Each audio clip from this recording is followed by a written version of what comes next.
Awesome, guys. So everyone, jump out the bed, do a flip, jump in your pants 2 feet at a time. It's Monday. You're here. We got lots going on, lots to be thankful for. And today we're talking about this right here. Flight. How is it that you fly? I'm going to talk to you about 2 things. 1, finding your ignition switch. And number two is cutting loose of all the things that drag. Mark Twain said the 2 most significant days in a person's life is the day that they were born and then the day that they find out why. And my whole goal, my life mission, my purpose is to help people find that why. Man, you're here for a reason. You're here for a purpose. There is such power and creativity bound up inside of you and in your DNA. And my hope is to be able to jog you just a little bit, put things straight so you can actually go out there and live that. But let's talk about this whole thing of flight. And if you are anyone who remembers a study in school, you know that flight involves 4 key elements. So first of those is lift. Lift is what, it pushes the plane up. And the opposite of that, of course, is gravity. To the dismay some of us older people, gravity causes other things to fall too. But so we've got lift and we've got gravity, and then we've got thrust, right? We've got these rocket burners pushing stuff out the back, which propels the plane forward. But there's something that fights against that, which is drag, and this is the stuff that's pulling you back. And so that's where we're going today. But let's talk about this whole thing of lift versus gravity. So for you to be able to live the life that you were meant to live, I mean, first of all, I believe you need to know your creator. It's just bar none, got to do it, because it's in him. You're going to find out all of these things that you got anyway. But let's look at this thing of lift. I believe that we can be passionate about our life work. I mean, think about it. You spend the greater part of your day slaving away, and I hate to use the word slavery. Hopefully what you're doing is not slavery, but we're working, we're using our hands, we're using our minds, we're doing something hopefully constructive and creative that's serving others. And what I would say, and you'll hear other people say, they say, find your passion and go do that. Well, that's great for those of us that get to train monkeys, I guess, right? Not everyone gets to be passionate about exactly what it is that they're doing. So what is this? How do we live, and what's in that place? If you're not passionate about what you're doing, what do? You quit what you're doing and go train monkeys?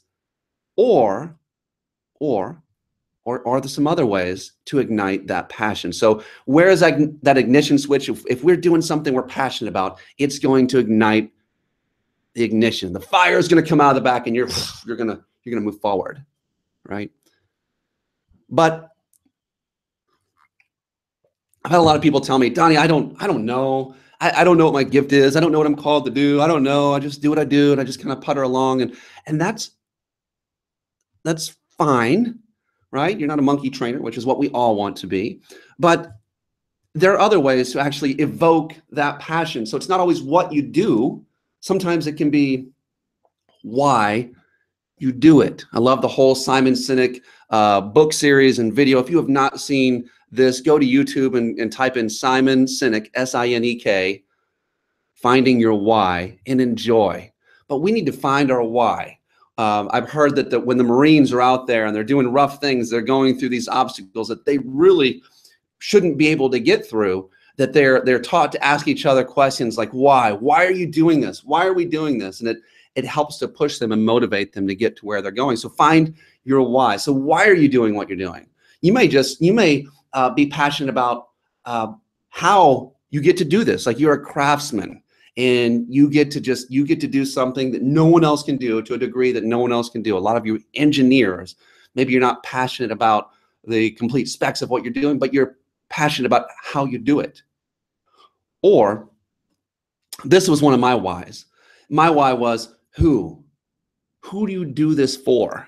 Who do you do this for? Right? I do this for my family. I'm doing this. I'm breaking my back so my family can have this. So I'm out here speaking to these people so that because I want to provoke them. I want to provoke you to do things. You're part of my who. My who is attached to my why. So if you can't just be sparked about what you're doing, right? You're not a monkey trainer. We can go to those 4 areas. What we can find passion about what we do, why we do it, how we do it, and who do we do it for.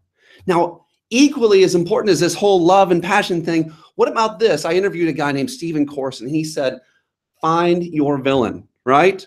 You know, Rocky had Apollo Creed and Mr. T and the Russian guy and all these other people he fought, right? He had his villain. He had his reason to go do it. And so love and hate are really on the same line. It's just they're pointing opposite directions. So what do you love? Well, you look the opposite way, find out what you hate, and go fight against that. I hate sorry, crappy salespeople. And that's why I actually do my business, the Level Up Sales Coach, because I want to help people to go out there and be heroic and do the right things and serve and give and move the world. But I hate bad sales. That's one of my provokers. It's one of my motivators. By the way, what I do here on Mondays has not a lot to do with Level Up Sales Coach. It's just what I do for just provoking people to purpose. And if you want to see the sales stuff, I've got a lot more resources coming to you on levelupsalescoach.com. There's plenty up there now, blogs, videos, etc. But there's going to be a lot more coming. So, but we want to find something. Your ignition switch lies in you being able to find what you're passionate about or what you're dispassionate about, what you want to fight against. Find those 2 things. And even if you're in a crappy situation and you don't like the company you work with, maybe you like the people you work with.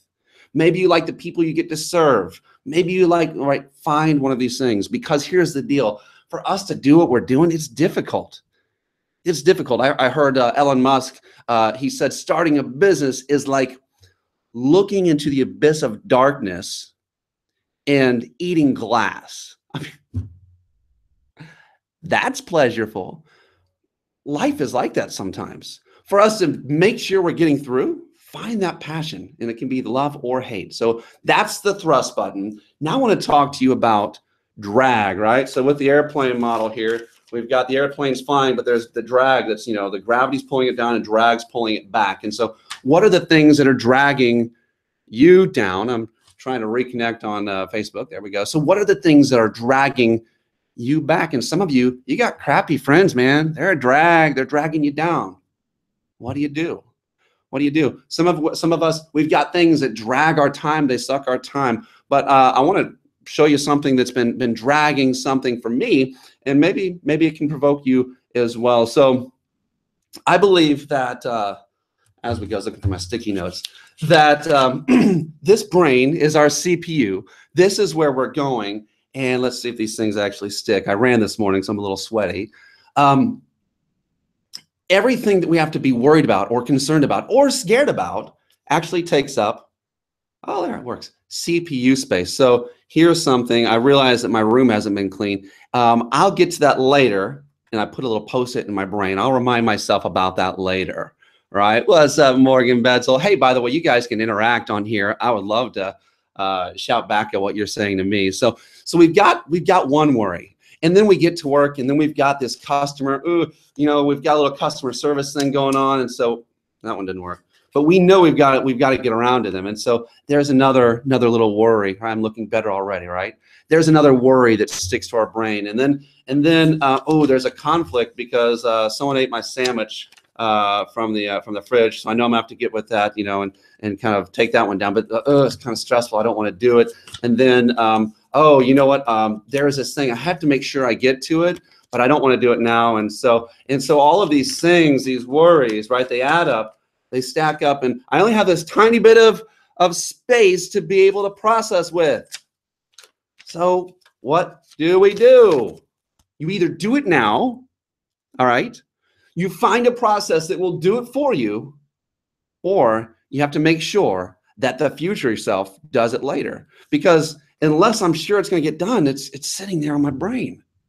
So what do? I say, hey, future self, you know, I'm gonna write a little note here to future self. That would be awesome if I could actually handwrite that way. Oh, it's actually kind of legible. It says Amy, or mine. It says mine.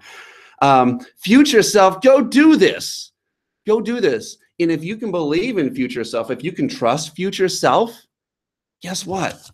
This thing stops taking up bandwidth, and you can put it away. So here's a trouble I had. I have this great CRM with my company that I'm with now. It does a great job of following through once I put a certain course of action into it, but it does a poor job of, at least from my mind, I'm always afraid that I'm going to miss making a phone call to certain people. I said, hey, I'll call you Tuesday. I'll call you Friday. I'll call you in 2 weeks. I'm afraid that I might forget or the system won't remind me. And so I got this good old fashioned $8 calendar. So I'm going to write in this sucker today, and we're gonna start using this. And I'm just putting all the stuff in my CRM. Then I'm going to write the names in here. I'm going to check this, make it a part of my process. Guess what that does? It frees up my brain, because my brain was like, oh crap, I need to make sure you remember to call this guy. And oh yeah, make sure you remember to call that guy too. And don't forget to call her. And so what happens is, right, my brain was being dragged down. So we got to, whatever those things are, we find that's a process. We were able to put a process in. Whatever is pulling you back, we need to get rid of. So that's it, right? Find your passion or your fight. That's going to be your ignition switch. And then cut the things that are dragging you down. Listen, we've all got something to be thankful for. We've all got a reason to fight. We've all got a reason to be passionate. It just takes a little bit of extra thought and time. And so I want to remind you, there is something in you powerful and beautiful. Go release it and be mighty. Be strong in this world. See you guys.